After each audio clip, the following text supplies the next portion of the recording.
పాఠశాల విద్యా వ్యవస్థకే అతిపెద్ద పండుగగా డిసెంబర్ 7న నిర్వహిస్తున్న తల్లిదండ్రులు ఉపాధ్యాయుల సమావేశంలో పాల్గొని విజయవంతం చేయాలని మంత్రి లోకేష్ పిలుపునిచ్చారు. రాష్ట్ర వ్యాప్తంగా అన్ని పాఠశాలల్లో నిర్వహించే ఈ సమావేశం స్కూళ్ల బలోపేతానికి, విద్యార్థి వికాసానికి, సమస్యల పరిష్కారానికి దిక్సూచిగా నిలుస్తుందన్నారు. విద్యార్థులు, ఉపాధ్యాయులు, తల్లిదండ్రుల మధ్య ఓ ఆత్మీయ వారధిని నిర్మిస్తుందని చెప్పారు. ఎడ్యుకేట్, ఎంగేజ్, ఎంపవర్ లక్ష్యాలతో దేశంలోనే తొలిసారిగా రాష్ట్రమంతా ఒకేసారి డిసెంబర్ 7న విద్యార్థుల, తల్లిదండ్రులు, ఉపాధ్యాయుల సమావేశం పండుగ వాతావరణంలో నిర్వహించాలని నిర్ణయించామని లోకేష్ తెలిపారు. సర్పంచ్ నుంచి సీఎం వరకు ప్రజాప్రతినిధులు అందరూ పాల్గొనే మెగా పేరెంట్ టీచర్ మీటింగ్కు హాజరు కావాలని తల్లిదండ్రులకు లోకేష్ లేఖ రాశారు.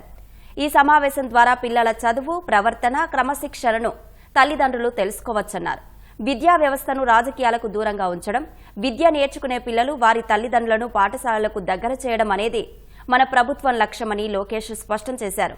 పేరెంట్ టీచర్ మీటింగ్కు హాజరయ్యే ప్రజాప్రతినిధులు పార్టీ జెండాలు, కండువాలు, రంగులు వేసుకుని రావద్దని కోరారు.